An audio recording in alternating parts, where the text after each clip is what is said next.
Hey dudes, welcome to Splat from the Past, the only 80s themed horror and sci-fi show where things can get totally radical.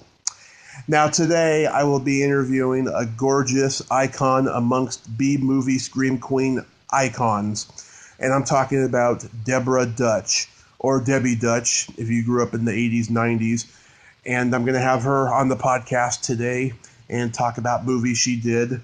Her first movie was Bruce Lee Fights Back from the Grave, a very odd movie. I watched it the other night. I'm going to find out a little more about it and stuff. She was also in some mainstream movies in the early 80s and stuff, like The Man Who Wasn't There, but she was also in movies like Sorority Girls and The Creature from Hell, Jim Wynorski's Hard to Die, and Dinosaur Island and Bikini Drive-In. And I'm going to ask her about all those movies, and it's going to be pretty cool and stuff. And she's a member of my Tommy Kovac comedian page, and she's liking my podcast and videos and stuff. She's been very supportive on Facebook.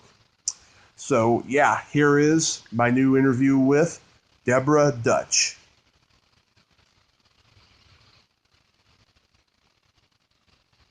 Hello. Hey, Debbie. Decided to call you. Did it start? Are we on? Yeah, recording. Oh, great. So, where do we begin? Well, first, welcome to the show. How are you? I'm doing great.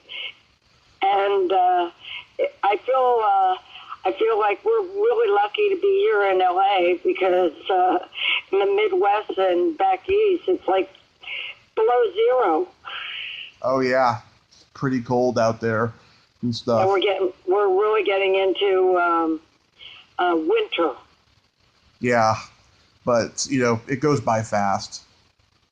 Oh no, I know.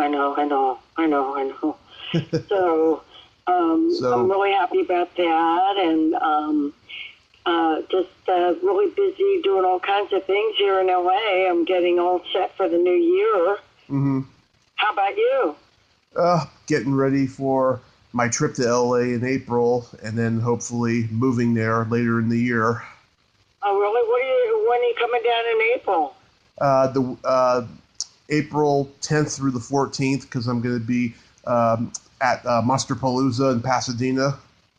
Oh my gosh, I should probably check out and see, if I can get down there. I just got booked in a show. Do you know Leanne Langford? Leanne Langford, that name sounds familiar. Yeah, she's kind of famous, scream queen. But anyway, she's doing this big convention with,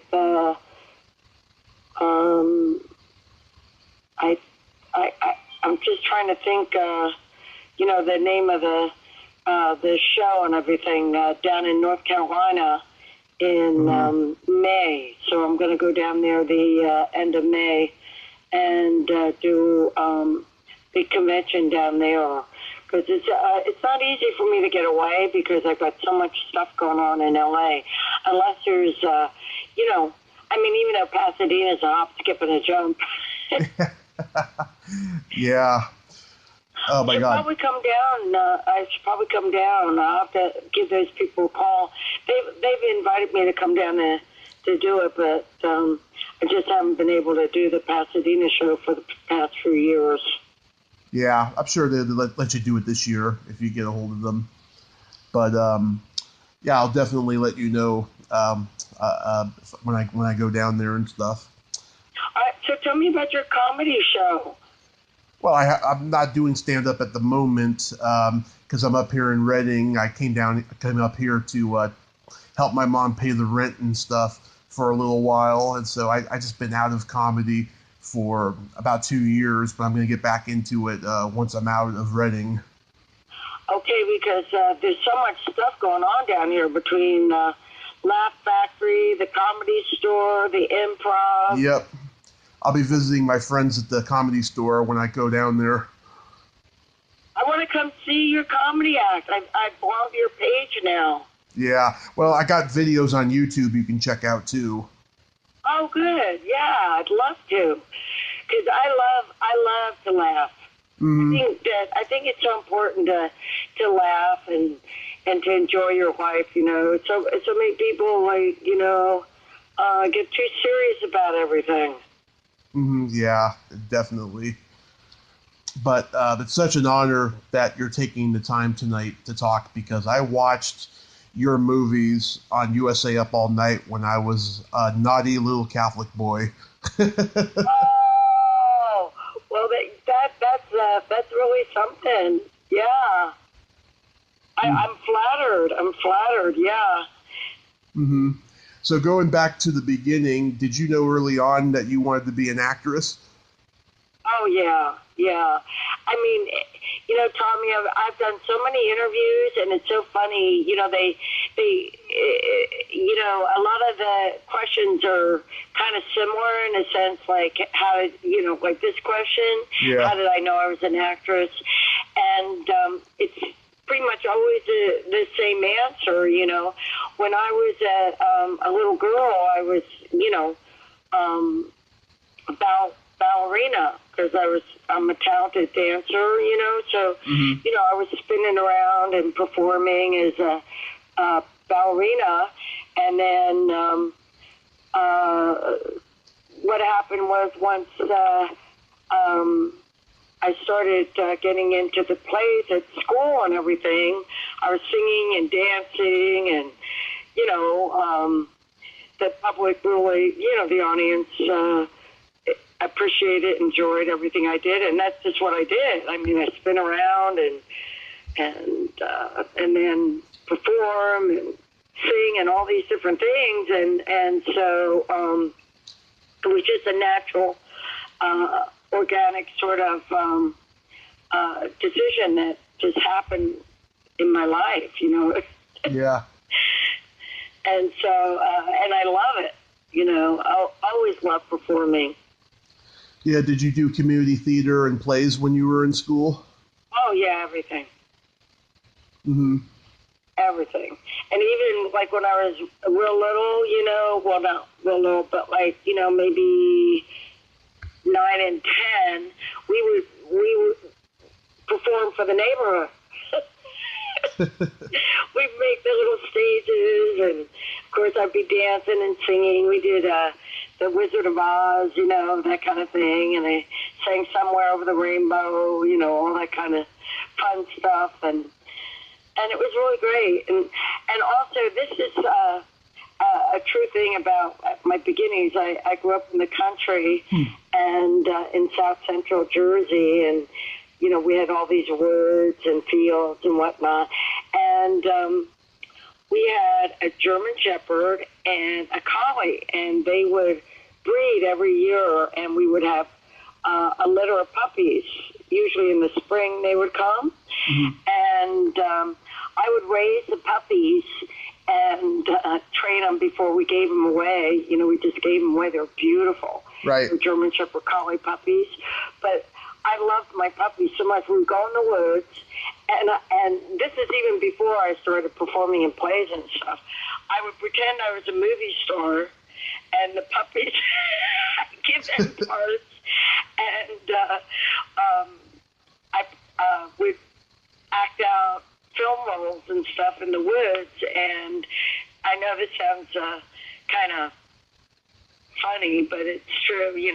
I pretended that God was the cameraman and the director, and I couldn't be. I would say couldn't be more than 5, 6 years old when I started doing that, like pretending I was in the movies in a movie star with my puppies in the woods in New Jersey, and that's a true story. Wow. So I guess basically, everybody's born with something that they love to do and have a talent for, and it's kind of like, I want to say what your destiny is or whatever, because when you're really that young and you're doing something like, the proteges and start playing the piano, never took a class, and they're like 4 years old and they're playing the violin or something.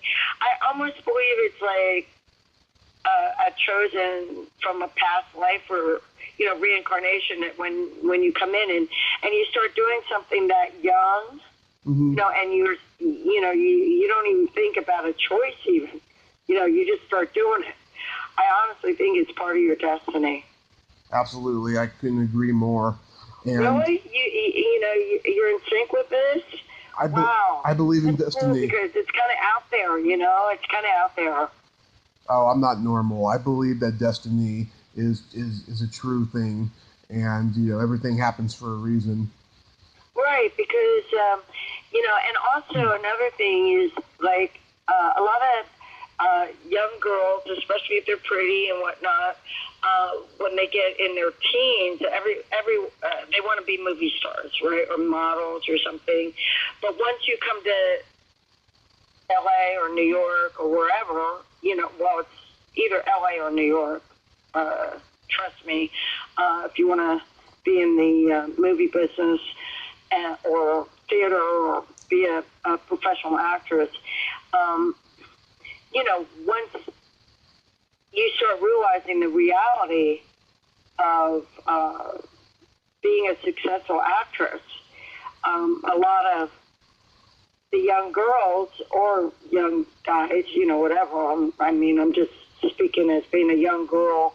Yeah. Once I took this dream or this talent and put it into the real world, it's hard to hold up under it, because there's so much rejection, Right. there's so much competition, and then, you have to pay the bills. I mean, you have to, so a lot of them change their minds, and they go, well, this is too hard, or, I'm not going to do this anymore. And even if they get lucky and get a few, I've known a lot of people that, were, as a young, beautiful girl, in town. But then, of course, to keep it consistent and flowing and stuff, that's not an easy task. And they get married, have kids, or, whatever. Mm-hmm.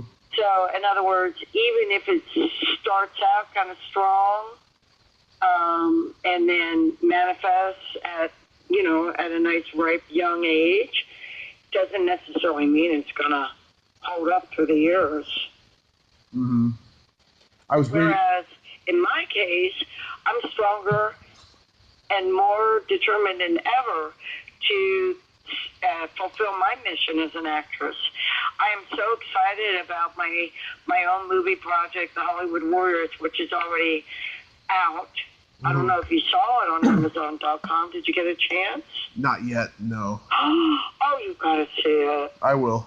I thought up the whole idea. It was like, well, I didn't even think it up. It was like a vision in my head about, it's over 10 years now. It just flashed in my brain. And I couldn't figure out, it's not a matter of figuring something out. It's like going after investors to put up the money to make it. And then I just ended up doing it myself. And now that's already out.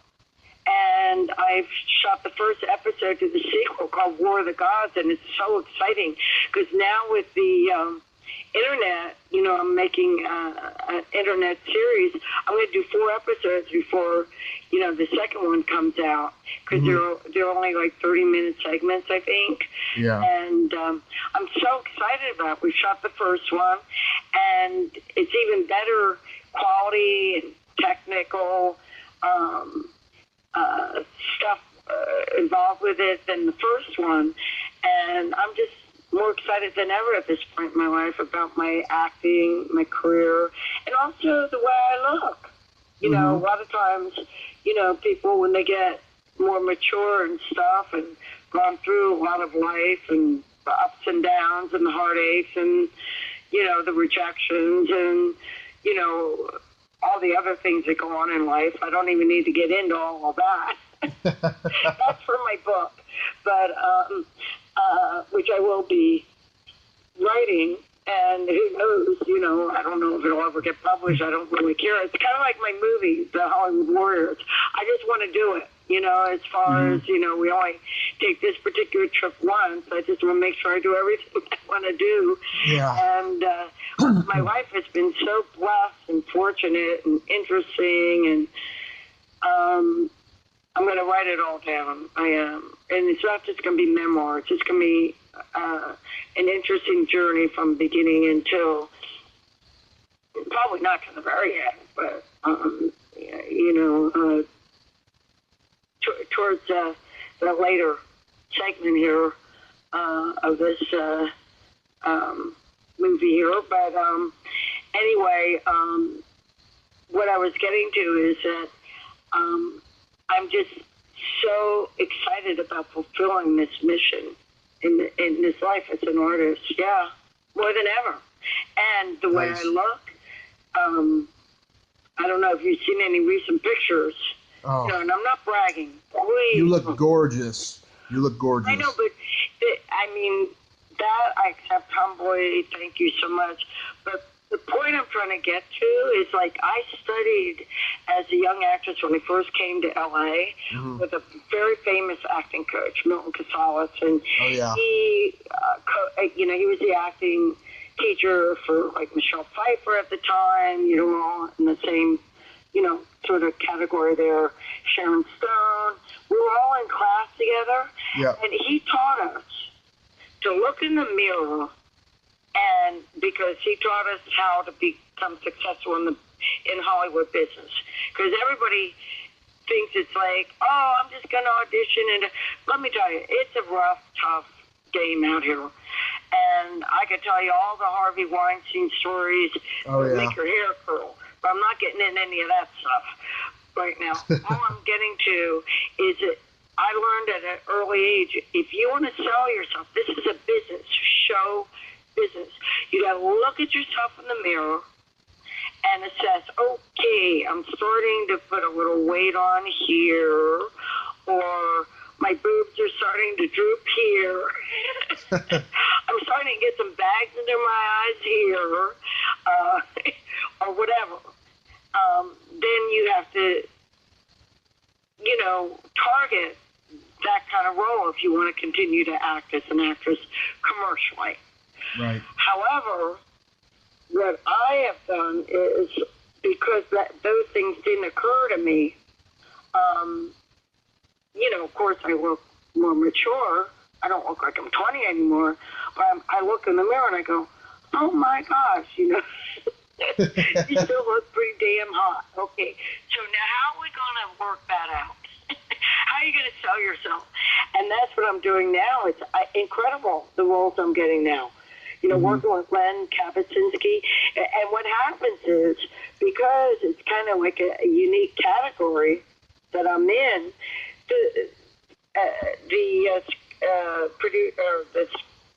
producers or whatever, like, for example, Night Mistress.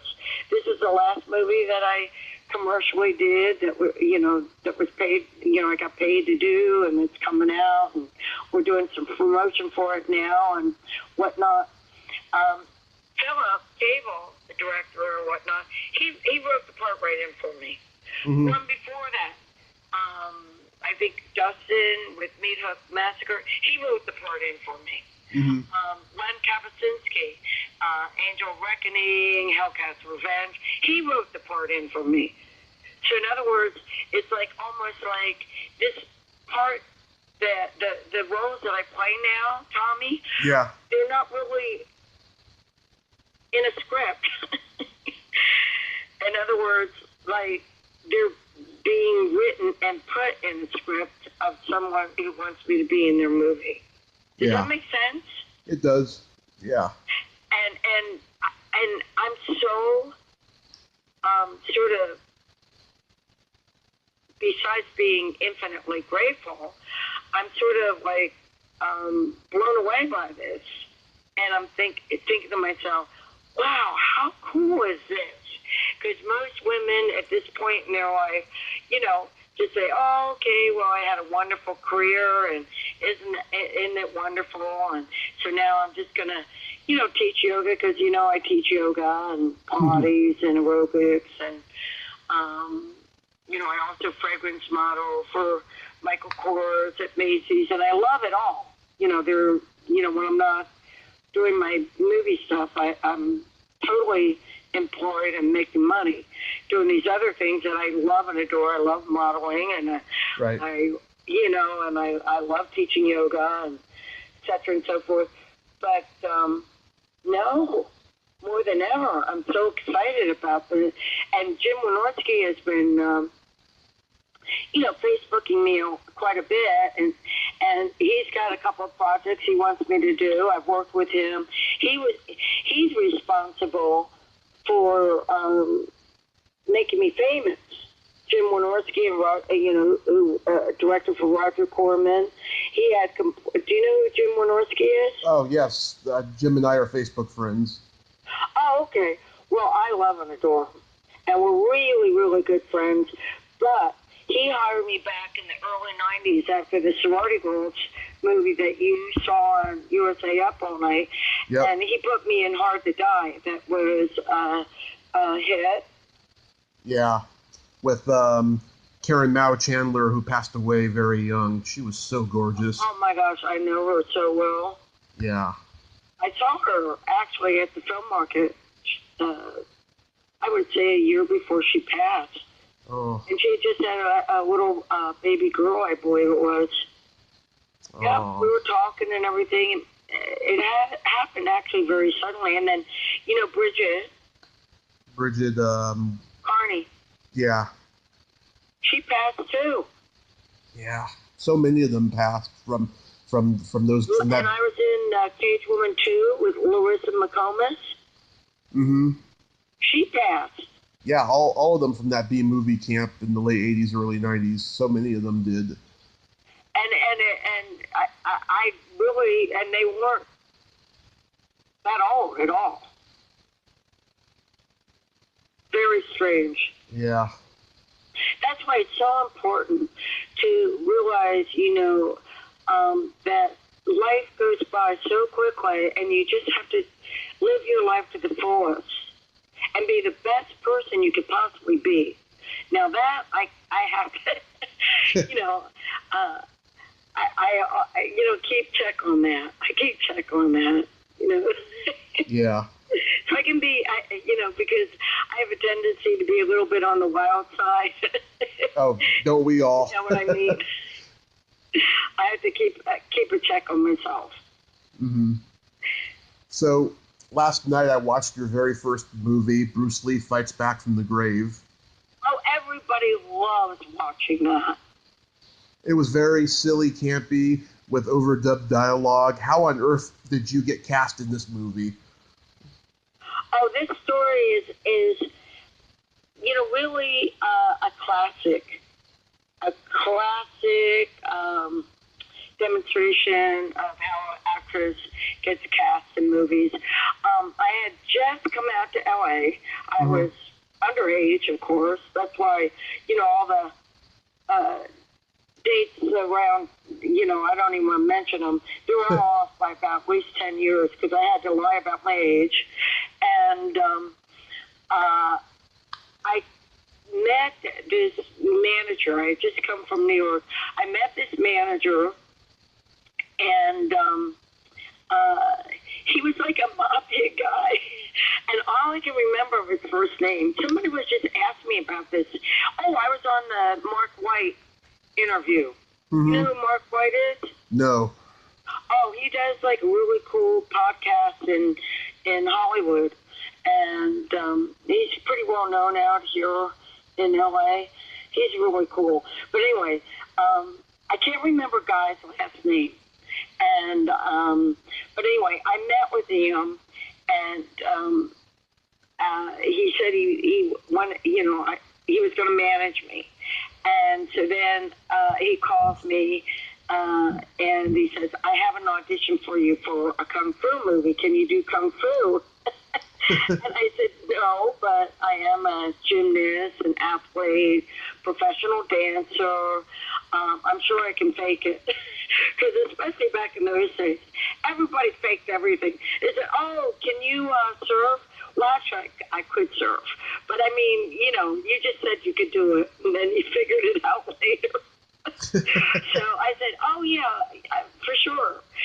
I can do kung fu." And so I met June Chong, who had his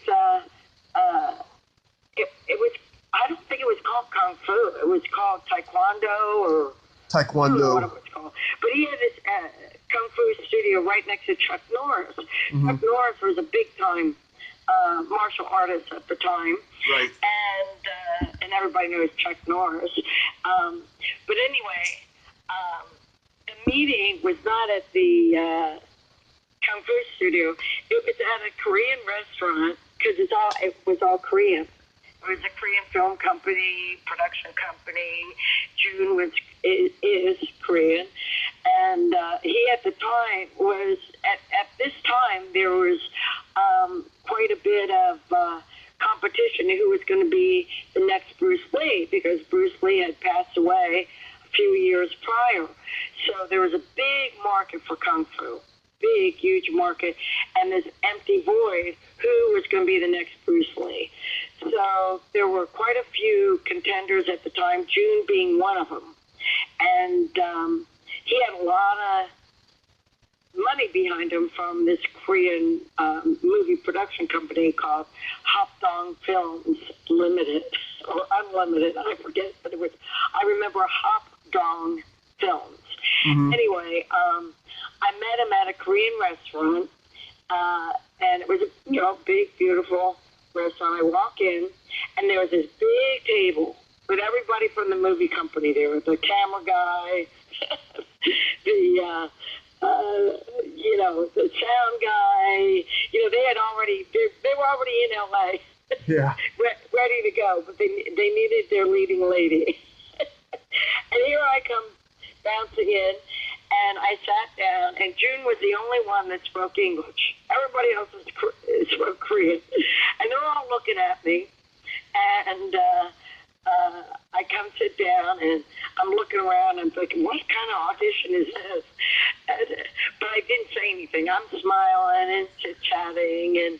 And basically what they wanted to do was, they said, the director goes, to June, have her look over there. Look with my eyes. And June says, just with your eyes, look over there. It's something, I don't know what it was I was looking at. And I go, okay. So I look over there with my eyes. They want me just with my eyes. And then they said, okay.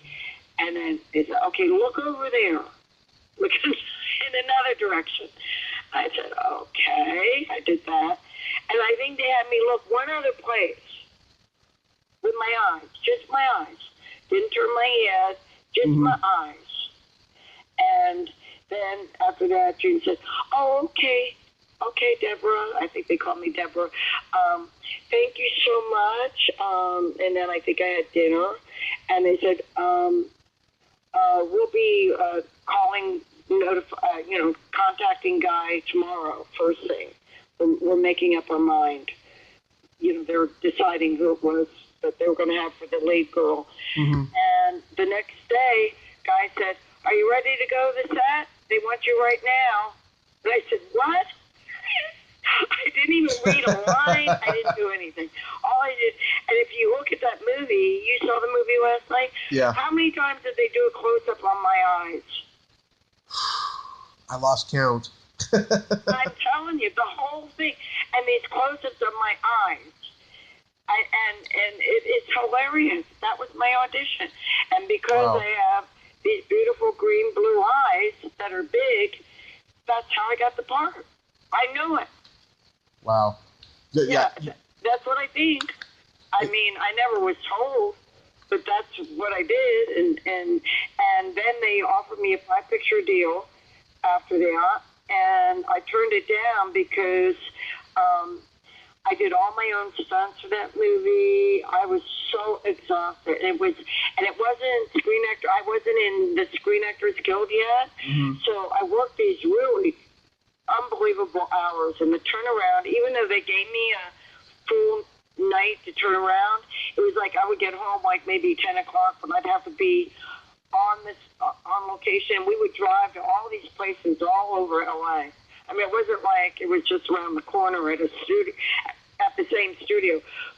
We were at Marina Del Rey. We were at Agoura Hills. We were at the racetracks. You know, you saw the movie. You saw how and I'd have to be, I might get, 8-hour turnaround, but by the time I got home, showered, I was with a rock star at the time. That's why I was, out in LA.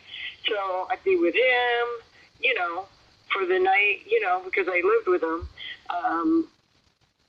And then, so I'd get maybe 3 or 4 hours sleep when I'm getting to. I'd have to get up, get my hair, do my hair, because there was no hair or makeup on the set. Pick out my own wardrobe, bring it for the next day. So, I mean, I was so exhausted. And if you see the stunts in there, I had to do all the stunts myself. The driving, that scene coming down the hill, I tell this story all the time. I thought I was going to die. It was that big Lincoln Continental. It was the same car they used for the whole movie.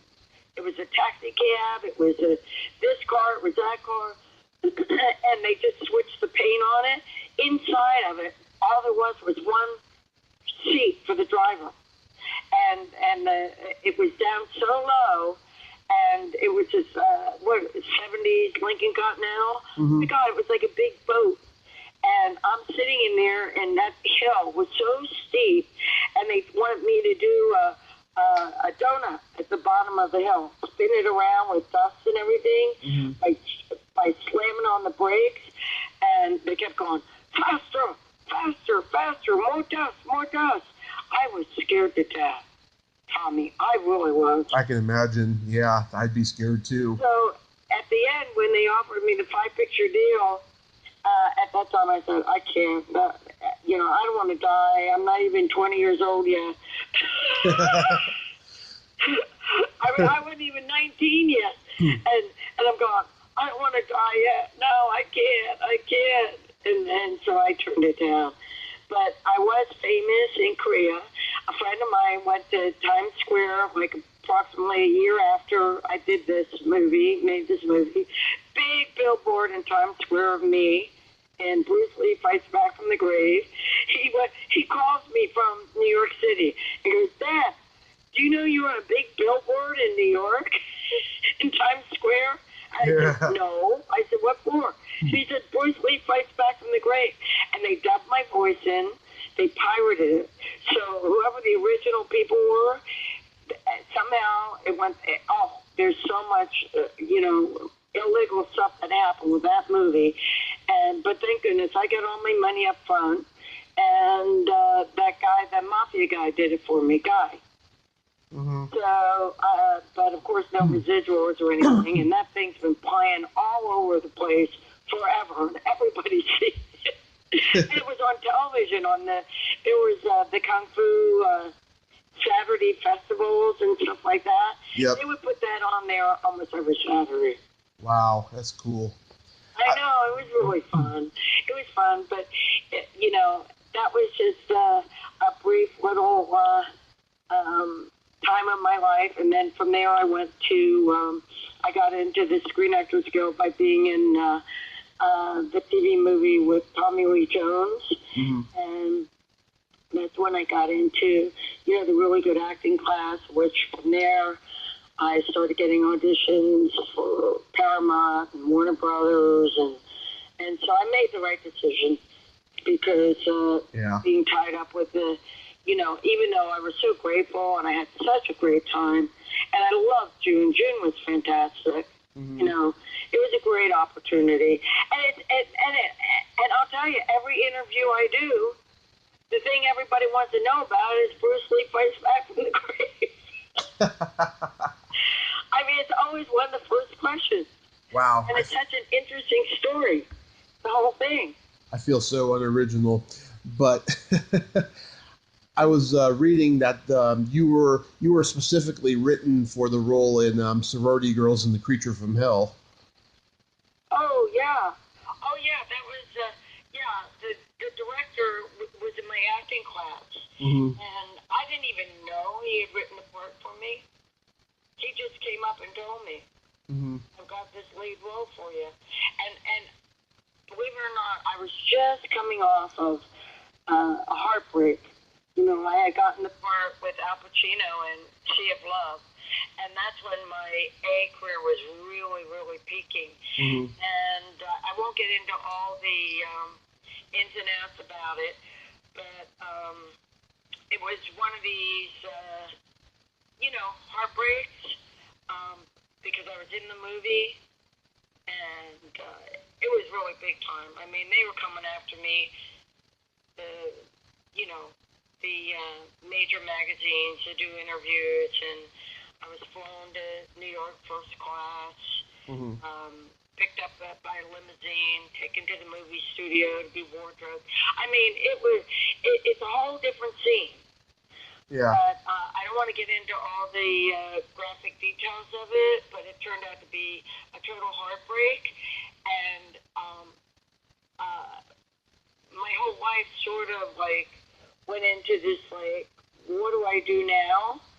And out of the blue, John McBrady approaches me and says, "I have a lead for you," and I'm getting chills because we started this interview out with like the destiny thing, right?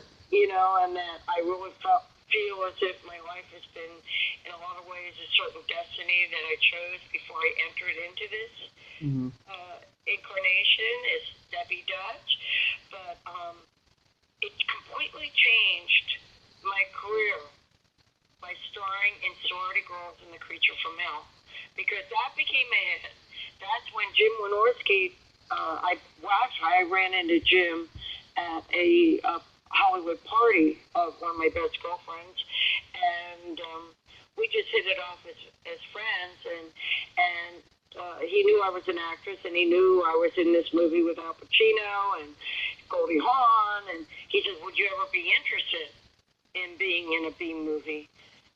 And I said, "Sure, of course." But this was back in the late '80s, Yeah. And he said, "Well, you have to pop your top." And I said, "Pop my top?"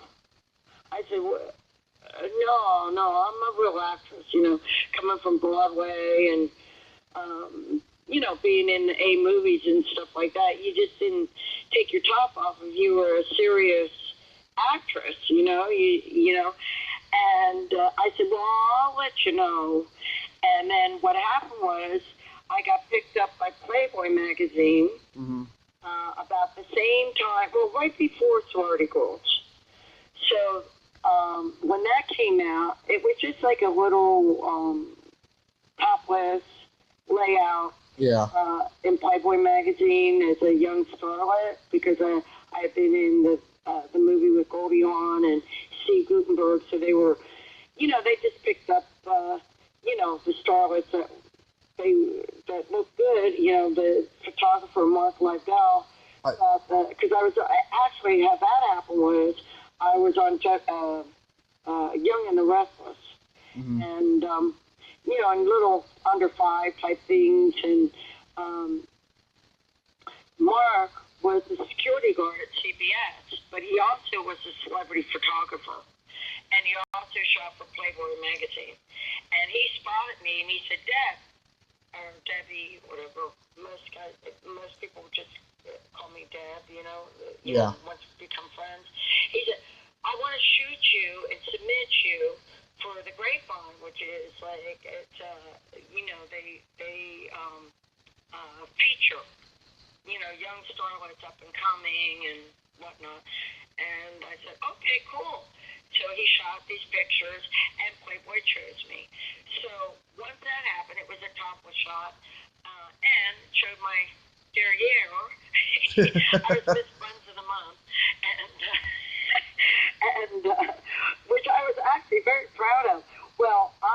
called up Jim Wynorski. Sorority Girls came out. And I called up Jim Wynorski. Playboy came out. And I said, hey, Jim, I just want to let you know that I'll pop my top because I just came out in Playboy. And he laughed. He says, okay, Deb, well, actually, I'm working on a couple of things, and thanks for letting me know. Uh-huh. Well, within, I would say, a week, I got a phone call from Jim Wynorski from the Roger Corman studio on the set. Mm-hmm. Ned, can you get down here? How soon can you get down here? I said, for what? He says, I need you. I have a part for you. And I said, oh my gosh, okay. And here I am, probably in my gym clothes, ready to go, run around the block or something. My hair a mess, and it was one of these days that nothing was happening. I was just doing my little, thing, and actually I was renting in Beverly Hills at the time. It's clear as a bell. And so I said, oh my gosh, I said, I don't have any makeup on, I don't have my hair done, he said, don't worry about all that, we have all that taken care of, just get down here. And I said, okay. I jumped in the car, and I was in Haunting at Morella, and I was nude in the bathtub. I played the serving girl. Have you seen Haunting of the Morella? I probably did. I can't remember. Oh my gosh, it's amazing. David McCallum's in it. Lana Clarkson, who got killed by Phil Spector. Nicole Eggert, who starred in a bunch of stuff. And anyway, I played the serving girl. It was a really cool part. And from there, Jim hired me in like at least 5 or 6. Or more films all through the 90s and made me a screen queen. Isn't that interesting how that it was all because of Destiny, because of that Al Pacino movie. Yeah, you ended up working with Jim and Fred Olin Ray on Dinosaur Island. Oh, I loved that. That was so amazing, and I got to hang out with David Carradine on his ranch. That's where we shot it. Mm-hmm. It was amazing. Absolutely amazing. And that movie was so much fun. It was absolutely incredible. Yeah, I always had a crush on Michelle Bauer. Oh my God. If I could interview anybody, she's like at the top of my list. Oh, you should. She's a sweetheart. I can't find her. She's on Facebook. She is? Yes. I didn't know that. Yes, she is. And she just did, what show? And I was going to do it, She's always changing her last name, so that's probably why I haven't seen her. Oh, you can interview her. She's just such a sweetheart. And I just did a movie with Brink, and I'm doing the convention with Linnea in May. So Michelle, Brink, and Linnea are still rocking and rolling like I am. Yeah, Linnea's been on the podcast twice. She interviewed me for her documentary, and Brink was supposed to do the podcast, and she changed her mind. She didn't want to do any podcasts in 2019. I was pretty bummed about that because I just adore her, and I've met her. But, okay. But what was it like working with Ross Hagen in that movie? Oh, I loved Ross. Yeah, I was so sad when he passed. Yeah, him and Jim looked like they could have been brothers. Oh, yeah. Oh, they were. It was just, he was just such a sweetheart. And he would laugh at me because we would get Polo Loco for lunch, you know? Yeah. And you're in L.A. or California. You know what Polo Loco is. Oh, yeah. We have lots of those in the Bay Area. Polo Loco. And he would laugh, and then he would imitate me to everybody. Debbie loves Polo Loco. That's what I remember that about Ross more than anything. He got such a kick out of me going Polo Loco. Oh, no, it was hilarious. He was such a fun guy, and we would all hang around and laugh and talk and everything. It was really a fun thing. But I will tell you, it was 104 degrees when we were shooting a couple of days there. Mm-hmm. And the dinosaur was so big, and it was, a couple of the girls passed out, from the heat. But I mean, it wasn't a big dramatic thing. I mean, they just sort of, went under, because it was hot. We had to stand out there, and it looks like a piece of cake. People don't know that making movies can be very, very difficult. Yeah. I mean, yeah, and I've been through it all, between Death Dancers and Cage Women 2, Dinosaur Island. I mean, they were not easy shoots. I bet. They have to be really tough. And even my movie, Hollywood Warriors, that final fight scene, when you see it, mm-hmm. I had been in Toronto for at least 4 or 5 days with some friends and having a grand time. I had gone to Toronto from Lake Erie, where I was shooting, I think it was, I want to say, Angel of Reckoning. No, it wasn't Angel of Reckoning. It was, I think it was, yeah. It was either Angel of Reckoning or Hellcats. I went from Erie, I took the train to Toronto, which was really fun. I went through the Niagara Falls and all that. And so after the movie, mm-hmm. It was party time. I was on my summer vacation. So we're partying, having a great time. I mean, it was really, really fun in Toronto. So, little sleep, lots of partying, champagne and stuff, Yeah. And then I had to fly from there and dancing and, just having a good time. But all in good taste. I mean, it wasn't like anything too crazy. But, I had to fly into Philly, and the very next day was picked up with little or no sleep, was taken to the Pine Barrens in South Jersey. I had to fight with a huge sword. It was a replica of the Lord of the Rings sword, and it was a prop sword, but was heavy as hell. And I had my stiletto high boots on. If you are familiar with the Pine Barrens, if you Google Pine Barrens in South Jersey, that's where the there's one of those monsters down there. The devil, the swamp devil or something's down there.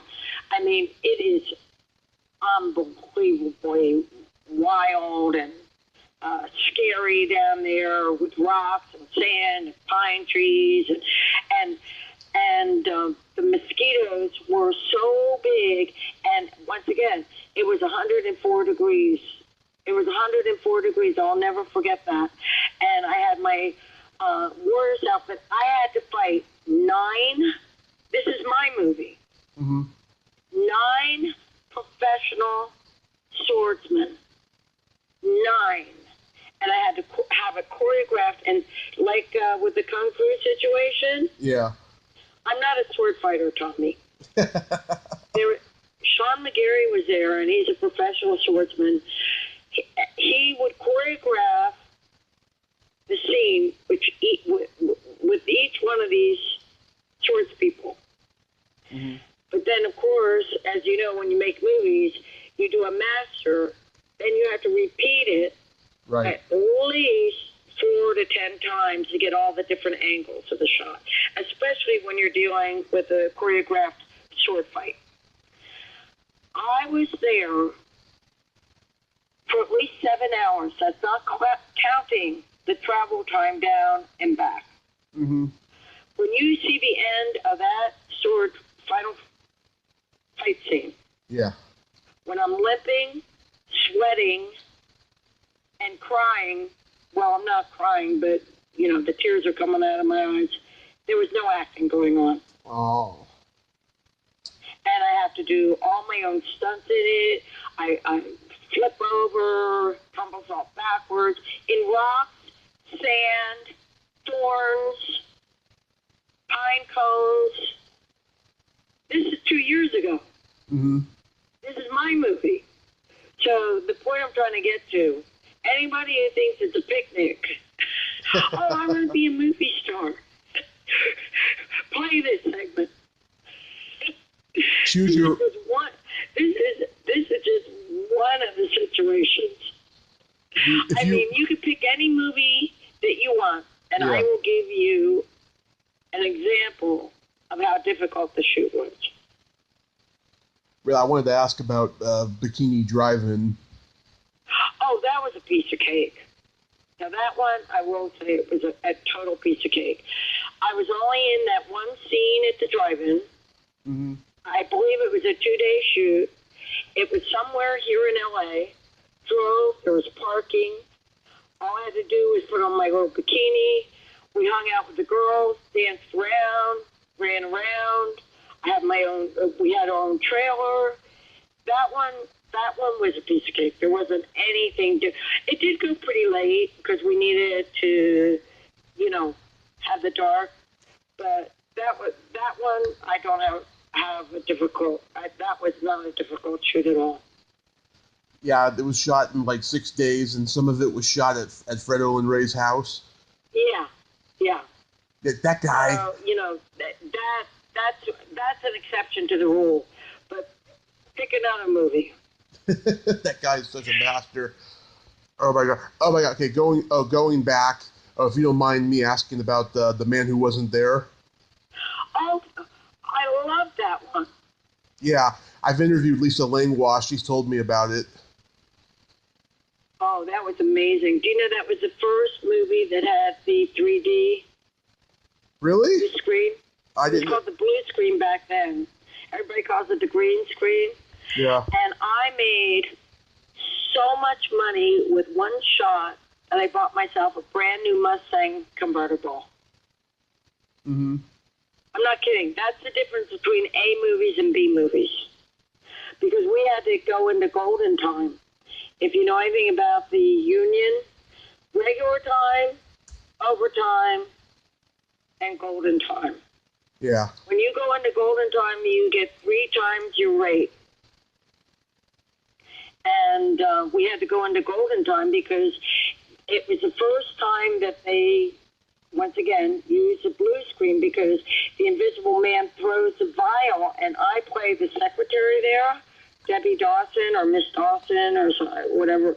I know I was Miss Dawson, but I think Bruce kept my name Debbie Dawson, and I had to stand there while the prop people put the vial on this wire for it to fly past my face because I watched the vial go by with in the air like it's flying, but actually Steve Guttenberg is throwing it. Mm-hmm. You know what I'm saying? Yeah. So in other words, that's the Invisible Man. We don't see the Invisible Man. You just see the vial going, and they needed me in the shot. So I was there until, oh my God, I forget how late I was there. That was exhausting. But for some reason, you don't mind it so much when you got paid that much money. I mean, and Jeffrey Tambor was in the ad, and oh my gosh, that was such an incredible experience. That was incredible. And how I got the part, you want to hear this story? That's why I got to write my book. Go right ahead. I was in the famous acting class, and Bruce Malmuth was a famous director. He directed Bruce Willis and all those guys back at Warner Brothers at that time, and what was it, Die Hard and Stone Cold and all those, all those movies, and Sly Stallone and what was that one that Sly did before Rambo? Cobra. Did he direct? No, Cobra. Over the Top. No. I'll think of it, but okay. He directed that one too. So Bruce was a big director at the time, and he had his own offices and everything at Warner Brothers. Anyway, we were in acting class together. Mm-hmm.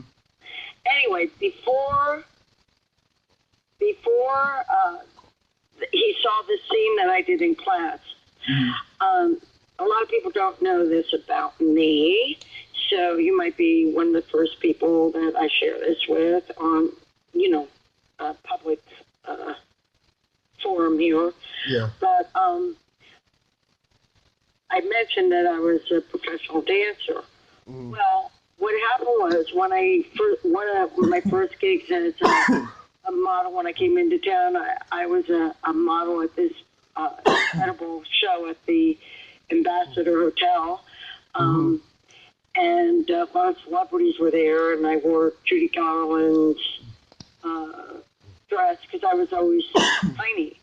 And I wore Elizabeth Taylor's outfit from A Night in Paris because she had like a 22-inch waist. Nobody else could fit in it, etc. and so forth.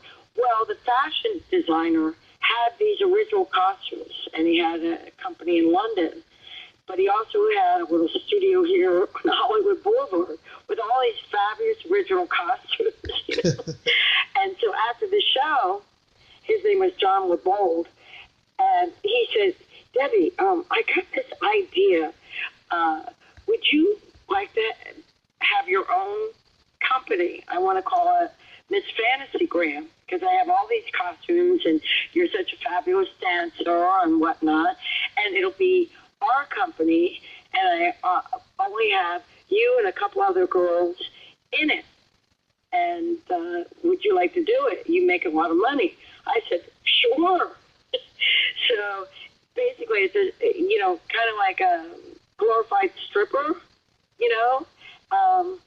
but it was very good taste. I didn't take the bottom off. You know what I'm saying? Yeah. But I had these different costumes.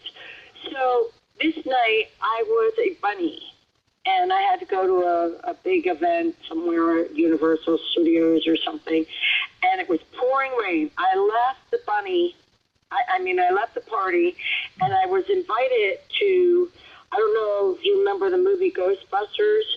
Oh, it's one of my favorite movies of all time, of course. Okay, well, you know the scene upstairs with, who I happen to know the woman that played that part.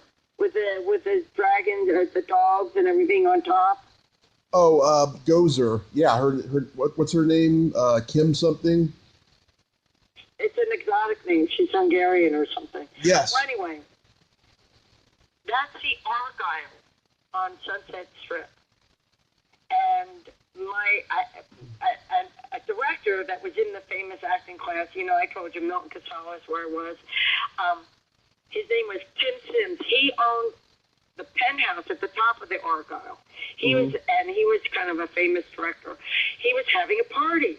So I left the event at Universal Studios, a little fantasygram that I did. I showed up to deliver, a fantasygram. I do a dance and do a little striptease and deliver the telegram, and they give me a couple $100, and I'm out the door. Usually more than that with tips. And I drove as fast as I could to this party on the top of the Argyle. But I'm still in my bunny outfit. I didn't have time to change or anything. So here I go up to the top, where the Ghostbuster thing took place. It's right up there. That's his penthouse. Anyway, I go up there and I'm in my bunny outfit, looking cute as can be, Tommy. I mean, we're going back to the early 80s. Yeah. And I have a little tail on, little bunny ears, and it's pouring rain. So when I went, and I had a little blonde wig on, Well, who do you think's up there at the party but Bruce Malmuth, who directed The Man Who Wasn't There? Yeah. Well, he's already planning the whole movie and everything. I didn't know anything about it.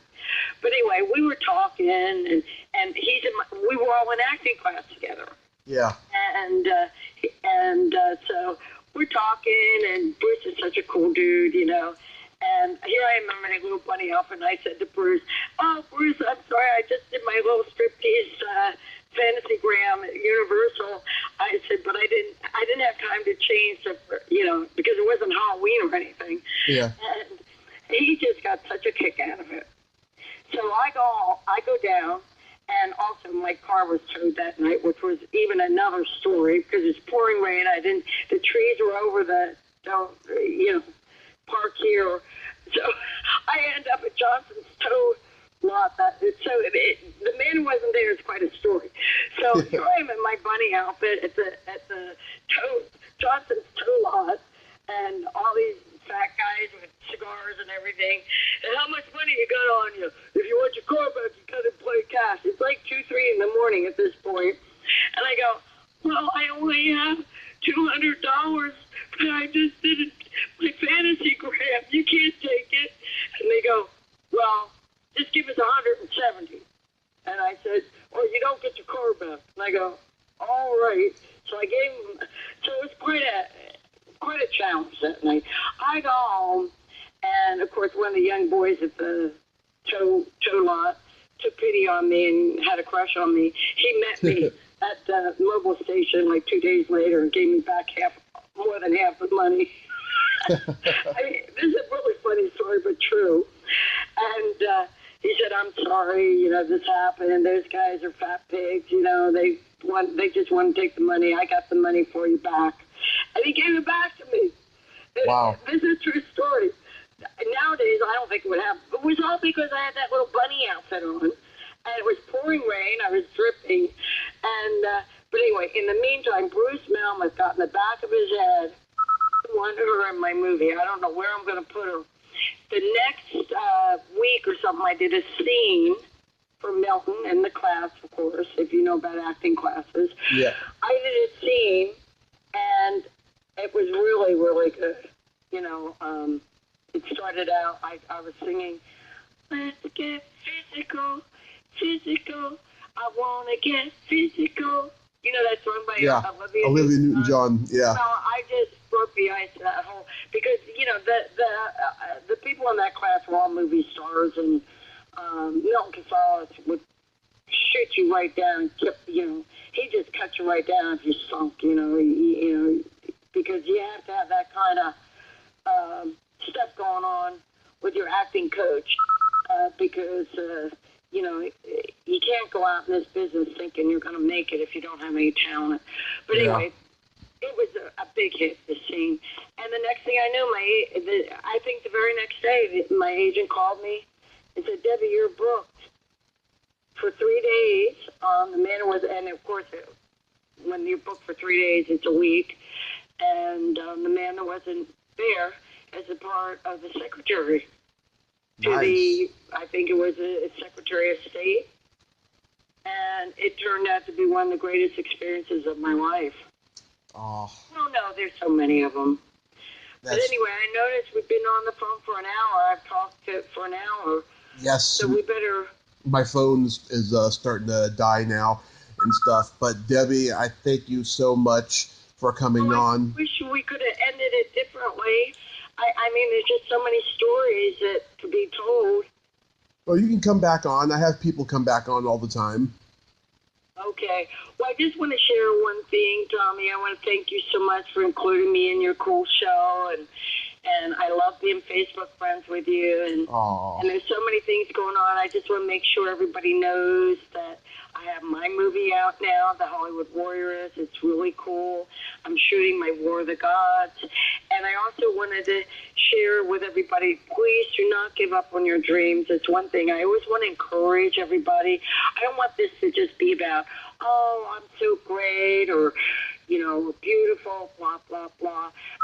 I just want to encourage everybody to never give up on their dreams, to have that faith and that determination, and to believe in yourself, and to look to a better world. And I wanted to share my spiritual mantra, Nam Myoho Renge Kyo, which is this mantra which has this beautiful positive energy which fuses with the mystic law to direct everybody to their happiness and attract their happiness and fortune. Oh, very well said. Debbie, thank you, and have yourself a great night. Okay, Tommy, and I really love you. I'm so glad we're friends. Thank you so much. Love you too. Bye-bye. Okay, bye-bye. Well, there you have it. Debbie Dutch, or Deborah Dutch. Ain't she a sweetheart? Thank you so much, Debbie. You truly are a sweetheart. You're one of the queens of the B horror movies. and you will continue to be so as time goes on, and I hope to meet you in the near future in person, but I will see you on Facebook. If you like this video, everyone, please subscribe to my YouTube channel, add me as a friend on Facebook, join my Tommy Kovac comedian page on Facebook, follow me on Twitter and Instagram, and all that fun stuff. Well, that's all the time we have this week on Splat from the Past. Until next time, this is Tommy Throwback Kovac saying, there's no shame in living in the past, because the present sucks. Later, dudes.